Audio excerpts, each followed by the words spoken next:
안녕하십니까. 둔산 Q&A 공부방 동아생입니다. 학습법 책자들이나 아니면 온라인상의 그 공부법의 그 논점이나 쟁점들 아니면 중요한 점 뽑아가지고 살펴보고 있습니다. 이 동아생 방식대로 보는데요. 이제 실제로는 등급이 높은 학생 아니면 중간 학생, 낮은 학생 이렇게 대상으로 나누어서 설명해주고 싶은데 1차로 먼저 문제점들을 점검하면서 아이디어도 떠올리고 생각들도 자유롭게 얘기한 다음에 다음 기회가 나오면 상위 등급, 중위 등급, 하위 등급별 공부법이나 차이점 그리고 다른 방법을 썼을 때의 부작용이나 아니면 개선책 뭐 이런 것들에 대해서 논해볼 시간이 있을 것 같습니다. 첫 번째로 세 가지 삼색 볼펜을 많이 쓰는데요. 이렇게 본인이 체크법이라든가 아니면 색깔에 대해서 정해놓고 공부를 해야 효율적이네요. 그래서 동그라미, 세모, 네모, 별표의 의미나 밑줄이나 구름이나 꺾은 거나 뭐 이런 이런 것들의 각각의 의미를 정하고 사용하는 도움이 많이 될 텐데요. 그렇게 안 하고 사용을 하니까 본인의 그 체크된 내용을 일관성 있게 못 보는 경우가 많이 발생을 하고요. 삼색 볼펜을 쓸 때 너무 색깔이 나중에 많아지니까 복잡해집니다. 그래서 보통 중요한 거는 검은색으로 쓰고 파란색은 검색해두거나 확장하는 것, 빨간색은 꼭 시험에 관련돼서 내 점수를 향상시킬 수 있는 것, 뭐 이런 식으로 놓고 그 다음에 포인트들을 형광펜으로 봐서 전체 줄거리를 흐름을 잡을 수 있도록 하는 것도 괜찮은 것 같습니다. 자, 다음 종이사전과 전자사전인데요. 뭐 요즘 대부분의 학생들이 종이사전 안 쓰고요. 찾기도 쉽지 않죠. 거의 전자사전 많이 쓰는데 전자사전을 쓰게 되면 뭐 예문도 많고 잘 나오고 소리도 나오고 그러니까 시대에 따라서 전자사전 사용하고 활용하는 법도 가르쳐주고 알려줄 필요성이 있을 것 같습니다. 일찍 사용하게 하는 것도 나쁘지 않을 것 같습니다. 자, 공부를 할 때 수직형, 수평형, 뭐 몰입형, 분산형, 몰입도 하고 나누어서 분산도 하고 둘 다 써봐서 일단 해보는 게 먼저죠. 해본 다음에 본인이 더 효과적인가. 그렇지만 너무 극단적으로 한 가지가 아니라 다른 방법으로 보완할 수 있는 것 이런 방법으로 해서 계획을 하면서 장기 계획과 단기 계획을 했을 때 분산 몰입을 적절하게 섞어서 두 개를 나누어서 할 수 있는 상황이면 좋을 것 같습니다. 자, 공부를 하면서 껌을 씹는다, 또 뭐 음악을 듣는다, 음악 듣고 공부하는 사람들도 실력이 많이 있습니다. 다만 시험 연습을 할 때는 음악 듣거나 껌을 씹지 않죠. 그렇게 할 수가 없으니까. 근데 일상적으로 껌을 씹으면 잠이 깨고 뇌가 자극이 되고 암기도 더 잘 되고 하는 경우도 있다고 합니다. 그러니까 공부를 소소하게 공부하는 자신의 방법을 터득해 나가는 과정 속에서 무언가를 하는 것은 나쁘지 않다고 봅니다. 성적을 했을 때 뭐 과외쌤하고 과외를 받았는데 성적이 안 올라가거나 하락을 하면 끊습니다. 학생의 문제가 있는 건 아는데 이제 학부모들 생각에는 이 학생의 문제까지 전부 해결하고 끌어주면서 성적도 향상시켜주면서 그러면서 학생도 계속 동기유발도 시켜주는 그걸 바라겠죠. 그걸 할 수 있으면 되는데 공부를 해서 실력을 늘려주는 것보다 시험 점수가 실력은 그대로인데 시험 점수만 오르면 끊임없이 돈을 지불합니다. 실력이 늘지 않은 것을 확인할 수가 없으니까. 그래서 일정 부분 실력을 늘어주고 성적을 넘겨주고 그 다음에 그 과외 선생님한테 안 하면 성적이 떨어지게 하는 선생님, 그런 요령을 터득한 선생님들이 돈을 많이 법니다. 이렇게 돼서 시험 점수를 올려서 보니까 실력도 오르면 좋겠지만 단기간에 그렇게 되지는 않죠. 그러니까 이런 원리. 자, 그러면 실력은 별로 없는데 단기간에 성적을 올린다. 근데 여기에서 많은 숙제도 있고 본인만 한 과목만 해결하면 그런데 한 과목 해결 안 하고 전체 밸런스를 맞춰주고 장기 목표를 염두에 두면서 단기 성장을 시키려고 하면 쉽지 않습니다. 그 다음에 이렇게 학생 실력은 여긴데 여기까지 성적을 가운데로 올리면 부작용이 반드시 일어납니다. 반드시. 그 다음 단계에 올리기가 정말 힘듭니다. 못 쫓아옵니다. 그러니까 여기서 머무르게 됩니다. 그 달콤한 독약, 달콤한 함정 이게 빠지는데 선택의 문제입니다. 이렇게 필요한 애도 있습니다. 물론 이렇게 늘리시는 능력도 대단한 거고 인정합니다. 근데 이렇게 점수를 맞게 해줬어요. 최선을 다해서 해주세요. 그럼 계속 그거를 해줘야 되는데 이게 이제 어마어마한 힘듭니다. 그러면 분명히 이렇게 성적을 올리는 선생님은 이거를 더 유지하기 위해서는 돈을 더 지불하라고 합니다. 근본적인 문제죠. 그러면 당연히 돈을 더 지불하지 못하니까 끊게 됩니다. 그러다가 또 떨어지고 다시 또 이 선생님한테 만나면 요 정도까지 또 올려줍니다. 이렇게 쳇바퀴를 돌아야 하나 이런 생각은 해봅니다. 근데 필요합니다. 때로는 인정합니다. 초등학교 때 학원에 가야 되나 학원 많이 보내죠. 기본적으로 제일 처음에 가는 학원이 아마 미술학원이 되지 않을까 라는 생각도 하는데 미술학원 필요합니다. 미술학원을 가고 뭐 손 동작하고 뭐하고 좋으니까 그 다음에 한 6살, 5살, 6살, 4살, 5살, 6살 6살부터 한 8살까지 음악학원, 피아노 꼭 필요합니다. 이게 끝나면 바둑학원 두뇌발전 필요하고 정말 많이 도움이 됩니다. 그 다음에 체육학원 운동을 하나 해야 되니까요. 운동 한꺼번에 다 하는 분들도 있는데 순차적으로 볼까요? 한 5살부터 한 7살 그러면 한 6살부터 한 8살 그러면 겹치죠. 이렇게. 그러면 한 8살부터 한 10살, 11살, 10살 그러면 또 한 10살부터 한 12살, 13살 12, 13 그 다음에는 무슨 학원을 갈까요? 과목 보통 이제 수학을 가기도 하죠. 수학이나 영수. 초등학교를 넘었네요. 지금 책을 읽힌다는 전제에서 독서를 하는 전제에서 이런 스케줄로 저는 애들 잘하게 한 것 같은데 자 어쨌든 독서를 해야 되나 독서 뭐 학원 다 쳐도 또 학원하고 이거 하고 반반이라고 생각하시기 부탁드리는데 이게 클수록 좋죠. 근데 안 배울 수가 없으니까요. 미술, 음악, 바둑 학원 안 가면 어떻게 배우죠 이거? 집에서 운동, 영수는 좀 할 수 있지만 늦은 것인가 지금이라도 빠른 것인가 뭐 늦었다고 생각했을 때가 빠르다 라고는 말이 있는데 공부에서는 그렇지 않습니다. 공부는 늦은 건 늦은 겁니다. 왜 물리적으로 해야 될 게 많아서 물리적 시간이 나지 않습니다. 양을 그 다음에 이거를 이만큼을 뺐다는 것은 이만큼의 단련이 안 됐기 때문에 단련 안 된 1년 서예 쓴 사람하고 10년 서예 쓴 사람하고 아직 경쟁 자체가 안 되죠. 공부도 똑같습니다. 누적되는 것이 무서우니까 누적되는 걸 따라갈 수 없습니다. 이게 1년 한 아이들 한 양하고 10년 한 아이들 양이 너무 많이 차이 나기 때문에 꾸준히 해서 단련, 연습 단련과 연습의 결과의 승부지 한순간 해갖고 딱 하는 예외적인 경우입니다. 예외적인 경우. 책을 되게 많이 읽은 경우에는 예외가 발생합니다. 공부를 안 하더라도 아는 배경 지식이 많고 충분히 쫓아갈 수 있는 여력, 뇌력도 되고 책을 읽어서 버텨서 앉아서 읽을 수 있는 능력도 있기 때문에 예외적인 경우지 독서를 하거나 아니면 그 전에 잘했던 경험이 있거나 라는 경우에 예외적인 경우를 일반화시켜서 얘기하면 안 됩니다. 자, 그래서 일적부터 공부를 시작을 시키는데 그런 경우에 이렇게 보시면 영수를 집중할 것인가 아니면 전과목 내신을 딸 것인가 전과목 이렇게 영수만 집중하고 뭐 기가 이런 거 빵점 맞아도 된다고 책 빵점 맞아도 이렇게 얘기하는 부모도 있습니다. 많이 봤습니다.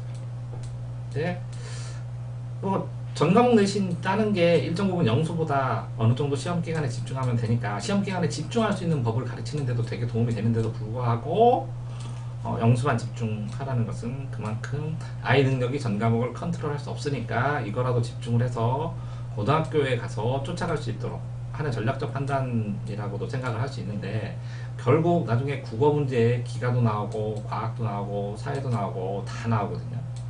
결국 1등급에 대한 벽을 만들어요. 여기서 포기하는 만큼 이게 전 과목을 포기하는 만큼 벽이 생깁니다. 그러니까 포기는 하지 말아야 되는데 그리고 뭐 하나 소리지 않고 최선을 다해야 되는데, 최선을 다한다는 것은, 전 과목을 최선을 다하는 것은 집중을 또 못한다는 약점도 생기죠. 이거에 더 집중을 해야 되는데, 그래서 전 과목을 안 하고 수학만 줄기차게 해갖고 고1 때 우리나라에 있는 시험 문제 다 풀고 과고 가고 퀘스트 가고 한 사례도 봤습니다. 친하게 하는 친구.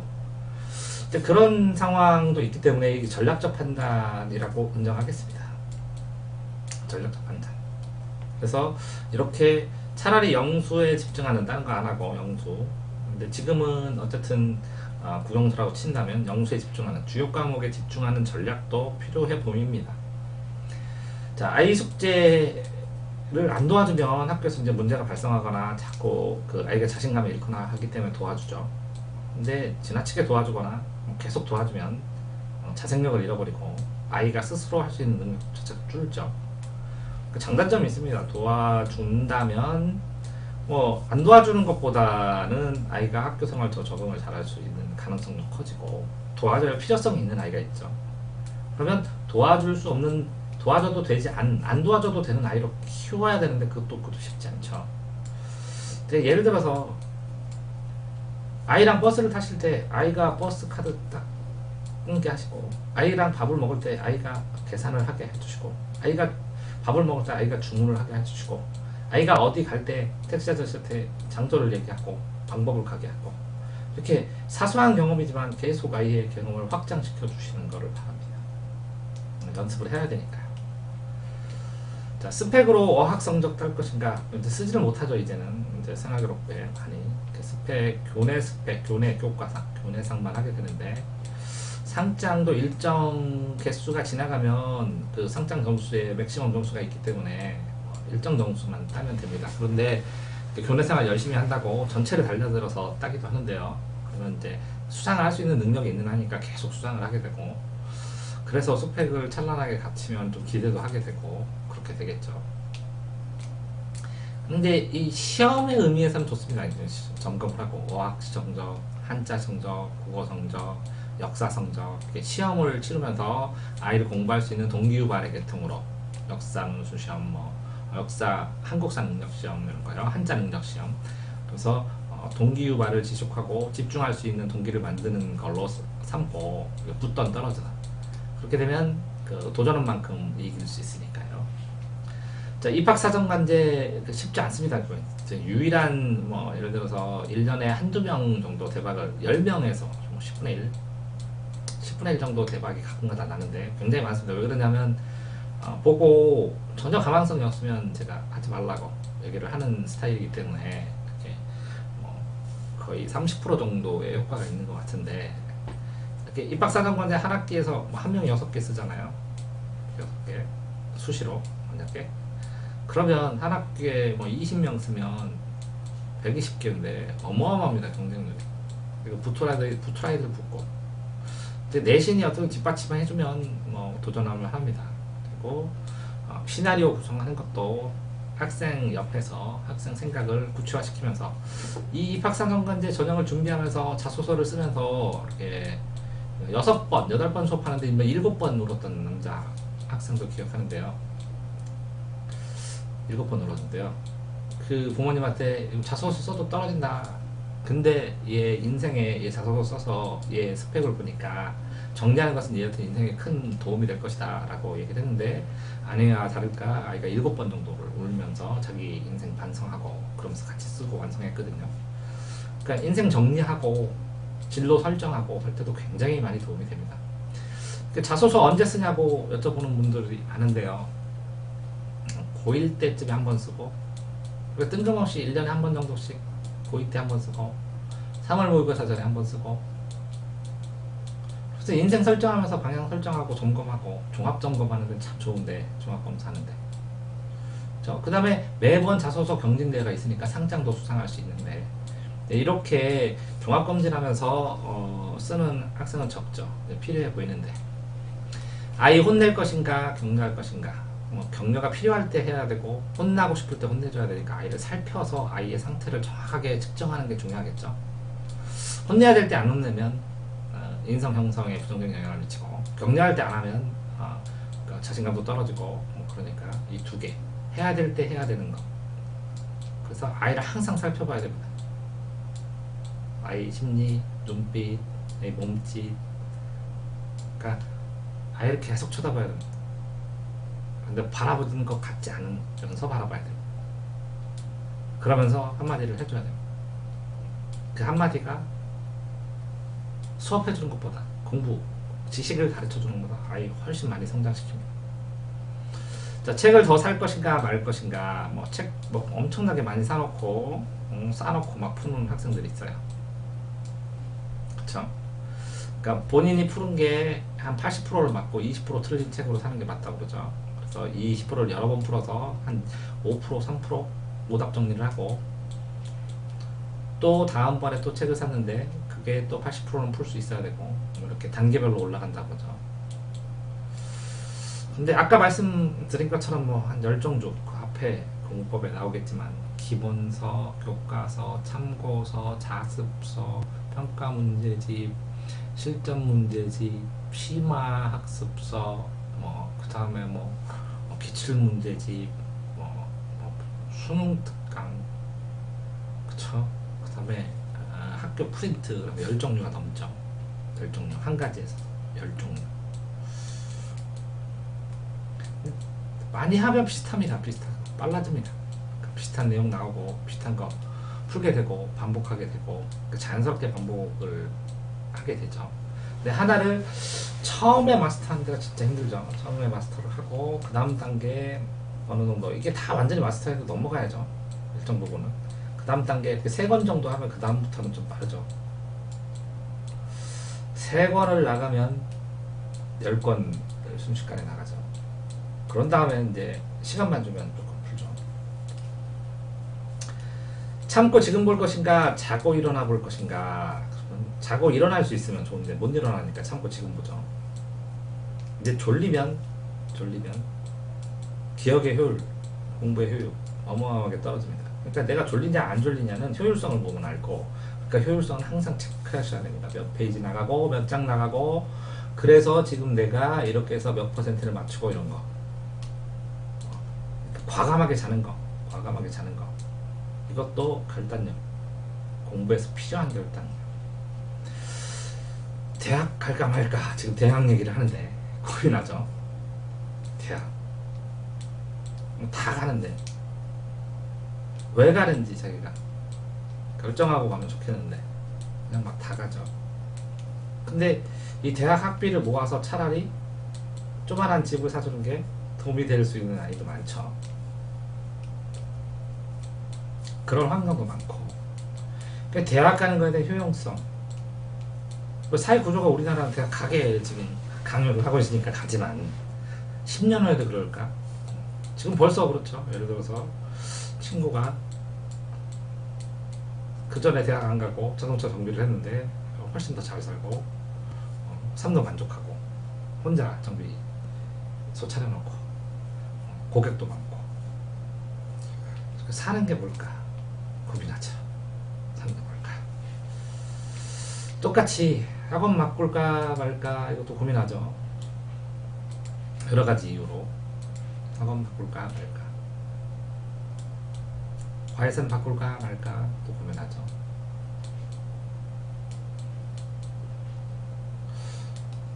그러면 그 아이는 변함이 없는데 과외쌤이나 학원이 아이를 변화시키길 바라는 거죠. 아이가 변함이 없는데. 근데 기다리죠.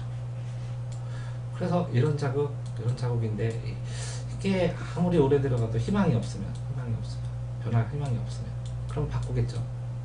그러니까 끊임없이 이렇게 희망공으로 하죠. 희망을 주고, 그 희망을 주죠. 어떤 방식으로든. 그래서 학원을 유지를 하는데, 이 희망이 진짜 희망인가? 진솔하게 얘기해보면 다 문제점 아십니다. 학부모들도 아이 문제점 다 아시고, 잘해주는 거 잘해준다, 애쓴다 알고, 그런 경우 있죠. 선택의 여지가 없이 당신한테 그런다. 최후의 선택이다. 선택의 여지 없어. 제가 이제 많이 들었는데, 선택의 여지가 없이 최후의 선택으로. 왜? 그렇게 못 해주니까 다른 데서. 그러니까 뒷받침을 해줍니다. 희망을 기다리는 거죠. 지칩니다. 저는 안 지칩니다. 왜? 저는 재밌습니다. 천재기고 끊임없이 개선시키고 노력시키고. 누가 먼저 지킬까요? 학생도 안 지킵니다. 덜 괴롭히니까. 부모가 지칩니다. 그래서 뭔가 욕심이 생깁니다. 언제 제일 유용하냐면 일정 점수가 됐는데 얘가 이제 의욕을 가지고 이렇게 해서 조금 향상됐어요. 여기서 뭔가를 해요. 그럼 기대를 해버려요. 이때가 제일 유용합니다. 첫 기대. 그냥 두고 그냥 즐겁게 해서 으쌰으쌰 재밌네 잘하네 이렇게. 그래서 기대치를 여기다 두고 오유 또 발전했어 또 발전했어 이렇게 발전한 걸 즐겨야 되는데 기대치가 이만큼 있을 때는 진짜 힘들죠.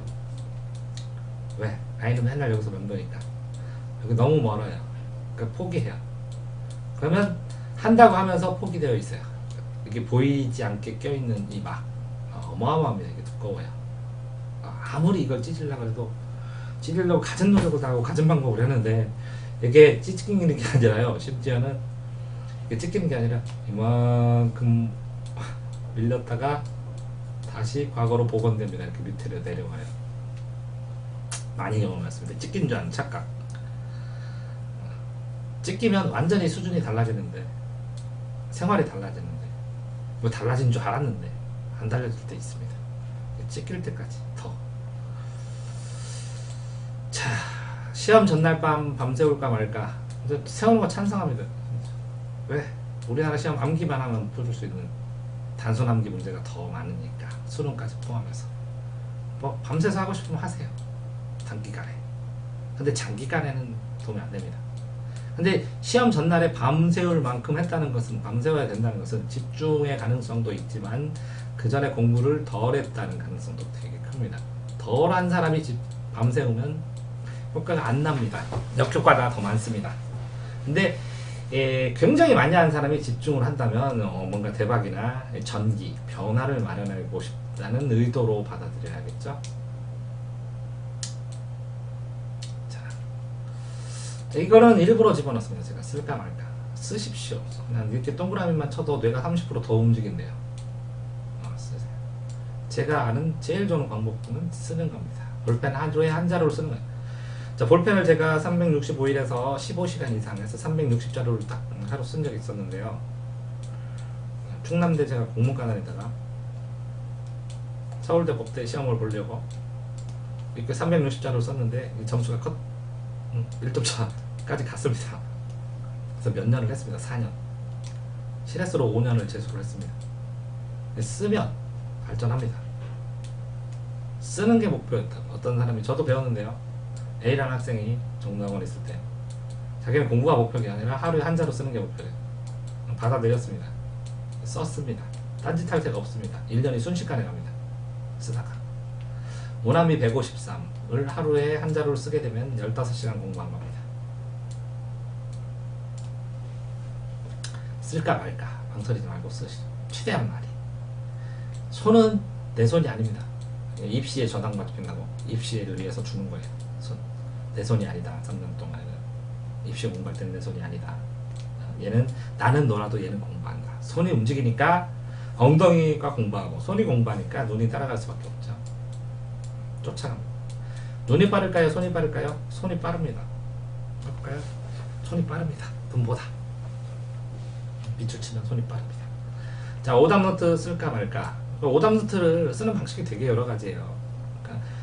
오답노트를 쓰려고 하는데 3등급 이하는 권하지 않습니다. 틀린 게 너무 많아요. 반복해서 풀기를 바랍니다. 2등급이나 1등급 되기 시작하면 반드시 써야 되고 2등급은 반드시 써야 돼요. 3등급 일부도 써야죠. 3등급 이하, 4등급 이하는 많이 풀기를 바라요. 많이 보고 이거 반복해서 오답노트를 반복해서 보기 위해서 써야 되는데 오답노트 쓰고 공부한 줄 알아요. 그러면 안 된다. 그러니까 많이 푸세요. 반복해서 풀고 여러 번 풀고 그러면 3등급 넘어서 3등급에서 2등급 접근할 때 이제 오답노트 씁니다. 틀린 양이 적으니까 충분히 쓸 수 있습니다. 근데 그렇게 해야죠. 이렇게 많이 틀렸으면 이걸 다시 풀어갖고 이만큼 줄여야죠. 그 다음에 다시 또 풀어서 줄여서 이렇게 적정하게 쓸 수 있을 만큼을 오답노트로 써야지 틀린 걸 다 쓸 수는 없잖아요. 이걸 쓰면 이걸 다시 보기 위한 것만 써야지 다시 보지 않을 건 뭐하러 써요. 자, 이렇게 하니까 이렇게 많이 해야죠. 많이 해서 이게 질적인 게 이게 늘어나겠죠. 그러면 나중엔 틀리지 않습니다. 그럼 이만큼만 남아요. 그러면 이게 깊이 있게 빨 수 있죠, 질로. 그러면 이렇게 깊이 있게 팔 수 있는 게 점점 늘어나니까 이 질이 늘어난 양이 되잖아요. 그 양에서 질로 아까 말씀드린 것처럼. 잘하는 과목부터 할까? 못하는 과목. 잘하는, 좋아하는 과목부터 공부를 시작하고 못하는 과목으로 넘어왔다가 잘하는 과목으로 마무리 져야죠. 양쪽에 기분 좋게. 잘하는 과목은 빨리 하잖아요. 즐겁게 하고. 그래서 발동이 걸리면 이제 못하는 과목 하고. 괴로우면 잘하는 과목 좀 하다가 또 공부 발동 걸리면 못하는 과목 또 하고. 이렇게 가야죠. 그리고 생각해보면 국영수나 암기 과목 있을 때 암기 과목을 나중에 한다고 생각하는데 그러면 안 됩니다. 암기 과목. 그러니까 이렇게 암기 과목으로 먼저 잘하고 쉽게 할 수 있는 암기 과목을 다 정리하고 국영수는 국어, 뭐 영어하고 수학은 이렇게 항상 달립니다. 비슷하게. 암기 과목을 정리하고 그 다음에 또 영수를 또 집중해서 또 하고 국어도 하고 국영수를 하고 그래야 이 뒤에서 암기 과목을 하더라도 한번 했기 때문에 영수를 할 수 있습니다. 이게 끊기면 안 되니까. 그러니까 먼저 하세요. 먼저 정리하고 일정 부분 정리하고. 보통 이게 이 탐구 과목을 뒷부분에 하는데 뒷부분에 하셔도 되는데 미리 한번 하세요. 그래서 일정 부분 1등급 근처 2등급 근처 자기가 만들 수 있는 등급 만들어 놓고서 쭉 하고 하면 이때 살아날 때 얼마나 빨리 살아나는지 몰라요. 이 사이사이에 수업 시간에 이게 1등급이 되면 정리 간단하게만 하면 유지도 되잖아요. 근데 이거 너무 늦게 해요. 요는 끝까지 영수를 안정적으로 할 수 있어야 된다. 이 시간을 확보를 하려면 나머지들을 해줘야 되는데 물론 그 학생들의 등급이나 상황에 따라서 다릅니다. 그 다음에 성적을 얘가 빨리 올릴 수 있느냐 정체되어 있느냐에 따라서도 다릅니다. 다음에 이제 7번인데요. 7번은 조금 더 띄었다가 좀 정리해서 쓰도록 하겠습니다.